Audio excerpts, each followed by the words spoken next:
One of the features of this fourth industrial revolution is that it doesn't change what we are doing, but it changes us. The difference of this fourth industrial revolution is it doesn't change what you are doing, it changes you. If you take genetic editing, right.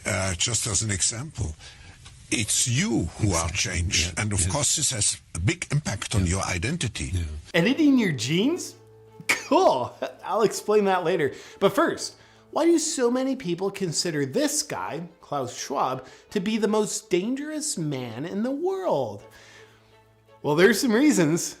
A lot of them. You might remember Klaus Schwab as the puddle of liquefied feces who said, by 2030, you'll own nothing and be happy about it. Translated, that probably means by 2030, he'll own everything and he'll be happy about it. But how does he expect you to own nothing and be happy about it?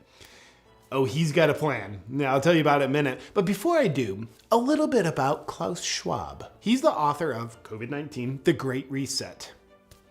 What a grand opportunity indeed. Oh, and his book was published on July 9th, 2020. Wonder how he got it written and published that fast. It's almost like maybe he pre-wrote it before he started the pandemic. I mean, before the pandemic started. Old Klaus is also the founder and chairman of the World Economic Forum, an organization that faces the public with very noble sounding goals of creating a better world. Fear-mongering about climate change and disease are big goals of theirs. Welcome to Davos. Just park your private jet over there and then go inside and pretend to be concerned about climate change. Klaus and the World Economic Forum want a worldwide digital ID system that determines your access to goods and services. It would monitor your online behavior, purchases, and biometrics. It kind of seems like he just wants to do away with the whole democratic process and give all the power to the state and whoever runs the state, the deep state. But that's based on both his words and actions, so it's probably an inaccurate observation. Was Dr. Evil's character based on this reptile? Mr. Schwab writes the following. One of the greatest lessons of the past 5 centuries in Europe and America is this. Acute crises contribute to boosting the power of the state. It's always been the case, and there is no reason why it should be different with the pandemic. Nobody ever elected Klaus Schwab to anything. This all just sounds like conspiracy, doesn't it? The World Economic Forum are good guys. Haven't you seen the headlines they pay for? Go green, right? Right? That's probably right. They truly are good guys. Accordingly, you'll be excited to hear that the lineup of World Economic Forum speakers at their annual gathering of elites in Davos included such benevolent humanitarians like Xi Jinping, the leader of the Chinese Communist Party, who's currently committing genocide, Anthony Fauci, who's arguably currently involved in crimes against humanity, and Bill Gates, who's arguably currently involved in crimes against humanity, and Australian Prime Minister Scott Morrison, who's arguably currently involved in crimes against humanity. What a great lineup! But my favorite Economic Forum speaker of all time is this reptile, Klaus Schwab's top advisor, Dr. Yuval Noah Harari. Let's see what he has to say. Data might enable human elites to do something even more radical than just build digital dictatorships. By hacking organisms, elites may gain the power to re-engineer the future of life itself. Because once you can hack something, you can usually also engineer it. Elites hacking organisms and re-engineering life itself? Well, he's not talking about doing that to people, is he? Now, in the past, many tyrants and governments wanted to do it, but nobody understood biology well enough, and nobody had enough computing power and data to hack millions of people. Neither the Gestapo nor the KGB could do it. But soon, at least some corporations and governments will be able to systematically hack all the people. Well, I guess he was talking about doing that to people. All people, to be specific. And if indeed we succeed in hacking and engineering life, this will be not just the greatest revolution in the history of humanity. This will be the greatest revolution in biology since the very beginning of life 4 billion years ago. For 4 billion years, nothing fundamental changed. Not playing God, are you? Because that usually works out super well. Science is replacing evolution by natural selection with evolution by intelligent design. Not the intelligent design of some God above the clouds. Oh, you are playing God.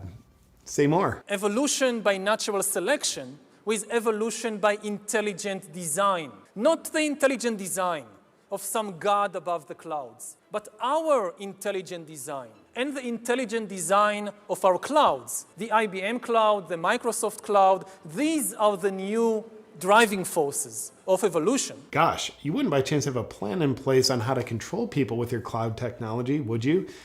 And that plan isn't by chance already being implemented, is it? Today, we have the technology to hack human beings on a massive scale. Oh, so you could implement it. In this time of crisis, you have to follow science. It's often said that you should never allow a good crisis to go to waste. Sounds familiar.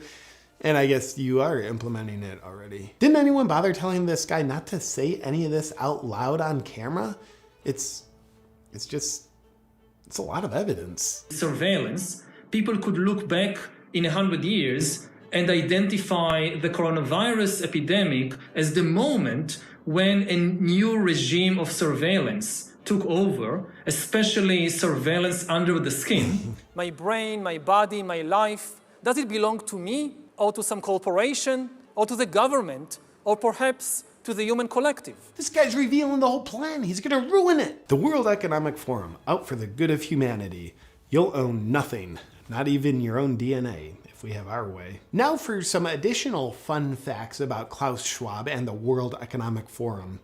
They've got a Young Leaders Program, which is a 5-year indoctrination program into their principles. The goal of the program is to create world leaders who don't answer to their people because they don't care about them. They answer to their bosses at the World Economic Forum. Graduates of the program include admirable world leaders that are suspiciously in lockstep with the Great Reset, such as Justin Trudeau, Francis Macron, and Mark Zuckerberg. Sponsoring partners of the World Economic Forum's Young Global Leaders program have been the Bill and Melinda Gates Foundation and Google. I wonder why Google censors and shapes information to be in exact support of the World Economic Forum's narrative.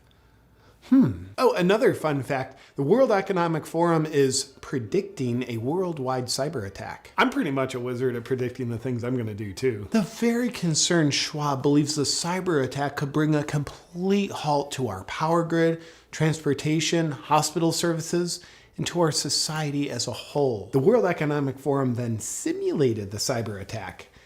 Simulated or planned? I'm not sure, but they said it was a simulation, so it's probably best to just believe them. Oh, also the World Economic Forum, along with the Bill and Melinda Gates Foundation, hosted Event 201, which oddly enough played out exactly as they planned. Or simulated, or whatever. Let's move on. And here's a picture of Klaus Schwab sitting in front of his statue of Vladimir Lenin. I wonder why he's got a statue of one of the most murderous world leaders in history.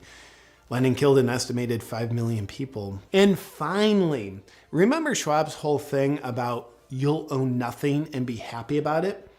What's the World Economic Forum's plan to make that happen? Well, it's probably nothing, but consider this. BlackRock is an investment firm with $9 trillion under management, which is a higher GDP than every country on Earth, aside from the US and China. Therefore, it turns out BlackRock has more political and financial influence than the Federal Reserve and most governments. Sounds cool, but what's the connection with the World Economic Forum?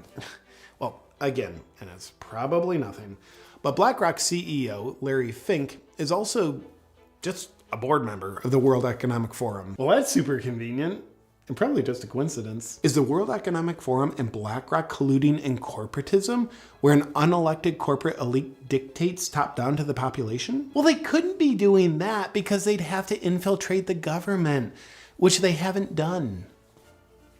Except for, in one of Joe Biden's first appointees once he took office, he named Brian Deese to be the director of National Economic Council. Brian Deese came from BlackRock, where he was a global head of sustainable investing, and now he's Biden's main advisor for economic policy. But Biden's making the policy decisions, not the unelected corporate elites at BlackRock and the World Economic Forum. Of course Biden's making all the decisions. Let's not be silly. Oh look, there's a picture of Biden in the audience at the World Economic Forum. Oh, and also Kamala Harris's chief economic advisor is Michael Pyle. He came from BlackRock, where he was a global chief economic strategist, overseeing the strategy for investing $9 trillion.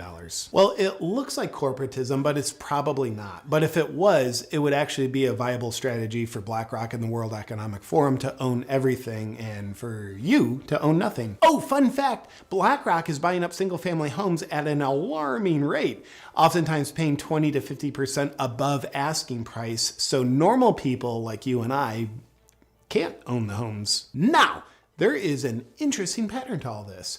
You know how you hear about ancient tyrannical rulers who would rule over their dumb people by saying things like, yeah, if you don't do all of this slave labor and let me sleep with your wives, then God's gonna make you all perish in a deadly storm. Well, God told me, and because I'm elite, I have access to this knowledge and you don't. So you better do as I say or you're gonna die. Well, us peasants can't perceive what the king can, so we better do as he says.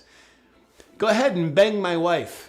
And thank you for doing it for my protection, King. Good old fear-mongering, a predictable pattern as old as time itself. But with Klaus and the World Economic Forum, it's climate change is gonna kill you, disease is gonna kill you, and a cyber attack's gonna get ya. So you better do as we say, or you're gonna die. I don't know, the weather looks pretty good to me.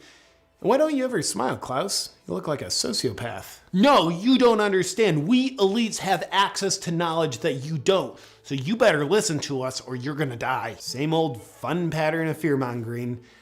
They know of the scary problems and only they have the solutions. So listen up or you're gonna die. Gotcha, Klaus. Nothing new here. We see you. In conclusion to the question, is Klaus Schwab the most dangerous man in the world?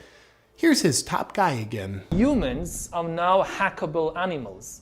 You know, the whole idea that humans have, you know, they have this soul or spirit and they have free will and nobody knows what's happening inside me. So whatever I choose, whether in the election or whether in the supermarket, this is my free will, that's over. Free will, that's over. It will indeed be over.